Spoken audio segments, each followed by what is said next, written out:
Halo teman-teman, kali ini aku akan mereview sebuah penelitian tentang bioavailabilitas lipid. Video ini didasarkan pada hasil review jurnal bioavailabilitas tokoferol minuman emulsi minyak sawit dalam plasma darah dan hati tikus. Teman-teman bisa mendownloadnya di link di deskripsi. Sebelum lebih awal mengetahui penelitian bioavailabilitas minyak sawit, kita harus mengetahui minyak sawit itu sendiri. Minyak sawit merupakan salah satu minyak nabati yang memiliki banyak keunggulan jika dilihat dari mutu gizinya. Selain mengandung asam lemak tak jenuh seperti asam oleat, asam linoleat, dan asam alfa-linolenat, minyak sawit juga mengandung komponen bioaktif seperti beta-karoten, tokotrienol, dan tokoferol. Keberadaan beta-karoten dalam minyak sawit sebagai salah satu karotenoid paling aktif telah banyak dikaji manfaatnya. Namun, pengkajian mengenai tokotrienol dan tokoferol dalam minyak sawit belum banyak dilakukan. Tokoferol dan tokotrienol adalah golongan vitamin E yang berasal dari tumbuhan. Salah satu jenis tokoferol aktif yang mampu diserap oleh tubuh manusia adalah alfa-tokoferol. Tokoferol merupakan bentuk vitamin E yang paling sering berada dalam sistem sirkulasi.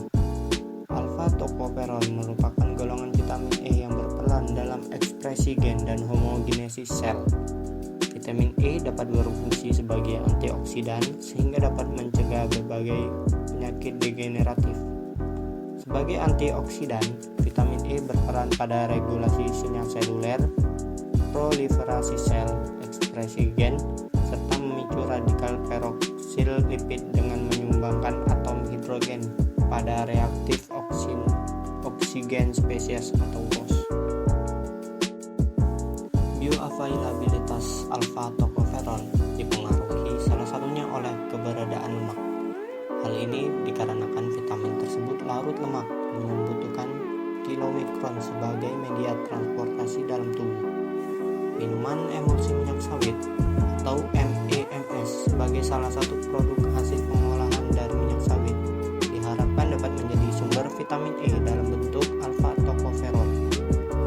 MEMS adalah hasil emulsi minyak dalam air. Formula dasar pembuatan MEMS adalah minyak, air, dan emulsifier. Sedangkan bahan lain seperti pengasam, pengawet, dan perisa dapat ditambahkan sesuai dengan hasil akhir yang diinginkan. Produk ini menjadi salah satu olahan minyak sawit yang diindikasikan dapat mempertahankan kandungan alfa-tokoferol karena tidak mengalami proses pemanasan berlebihan selama pengolahan, yaitu tidak melebihi 110 derajat Celcius sehingga tidak mempengaruhi kadar total vitamin E. Hal ini memungkinkan retensi alfa-tokoferol pada MEMS dalam jumlah yang cukup banyak.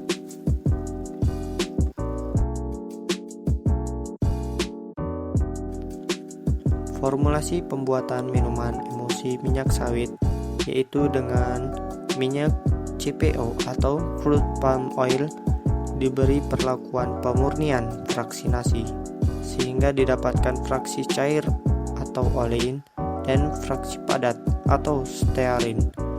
Bahan utama yang digunakan dalam pembuatan MEMS adalah olein. Rasio jumlah minyak dan air yang digunakan dalam pembuatan MEMS adalah 7:3. Untuk lebih lengkap, teman-teman bisa melihatnya pada tabel berikut. Sebanyak 36 ekor tikus digunakan dalam penelitian ini. Total masa pemeliharaan adalah 84 hari, terdiri dari 10 hari masa adaptasi, 60 hari masa deplesi, dan 14 hari masa replesi. Semua tikus ditempatkan dalam kandang individu. Rasum diganti setiap hari dan ditimbang untuk mengetahui intake harian tikus. Perkembangan tikus dipantau melalui penimbangan berat badan setiap 3 hari sekali. Terminasi dan pembedahan hewan percobaan. Pada akhir masa adaptasi dilakukan terminasi dan pembedahan terhadap 6 ekor tikus. Sedangkan di masa deplesi dilakukan terminasi dan pembedahan 6 ekor tikus dari kelompok deplesi. Terminasi dan pembedahan juga dilakukan di akhir masa replesi pada 24 ekor tikus yang tersisa. Tujuan terminasi adalah untuk mengetahui status tocopherol plasma dan tocopherol hati. Terminasi dilakukan dengan metode cervical dislocation. Whole blood diambil menggunakan penyaring ukuran 5 mili dan dimasukkan ke dalam tabung vakum berisi antikoagulagen EDTA, kemudian diffuse untuk memisahkan plasma, dan serum menggunakan centrifuge pada 3000 rpm suhu 25 derajat Celcius selama 15 menit. Supernatant yang terbentuk kemudian diambil, dimasukkan ke dalam mikrotube dan disimpan pada suhu minus 20 derajat Celcius. Sampai tiba masa persiapan sampel, organ hati diambil dari tubuh dan dicuci dari darah yang menggunakan larutan NaCl 10%. Lalu organ ditiriskan, ditimbang, dibekukan dengan N2 cair. Organ hati yang sudah beku kemudian dibungkus dengan aluminium foil, dimasukkan ke dalam plastik box dan disimpan dalam suhu minus 20 derajat Celcius. Hasil penelitian ini pada awal masa adaptasi, berat badan tikus sebesar 140-160 gram dengan rata-rata berat badan sebesar 145,78 gram. Pada akhir masa adaptasi, rata-rata berat badan tikus sebesar 164,23 gram atau meningkat sebesar 18,45 gram. Di masa adaptasi, semua tikus mendapat rasum yang sama, yakni rasum standar dengan komposisi yang sama. Walaupun demikian, tidak semua tikus mengalami peningkatan berat badan. Ini mungkin terjadi karena beberapa tikus tersebut kurang mampu beradaptasi dengan lingkungan yang baru, sehingga pola makan dan metabolisme terganggu dan berakibat pada penurunan berat badan. Pada akhir masa adaptasi, rata-rata kadar tocopherol plasma hewan coba yang diterminasi sebesar 10,5, sementara rata-rata kadar tocopherol hatinya sebesar 26,94. Lalu pada akhir masa deplesi, kadar tocopherol plasma kelompok deplesi sebesar 0,81 atau menurun 92,29% jika dibandingkan setelah adaptasi. Sedangkan kadar tocopherol hati sebesar 3,52 atau menurun 87,94% jika dibandingkan setelah adaptasi.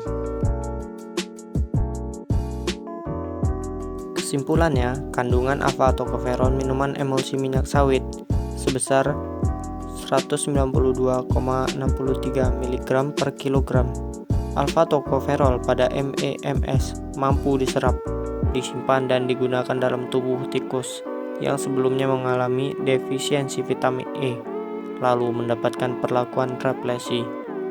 Bioavailabilitas relatif MEMS terhadap alfa tocopherol murni sebesar 82,46%. Kontribusi MEMS dalam mengembalikan cadangan tocopherol hati sebesar 39,41% atau sebesar 88,54% alfa tocopherol murni.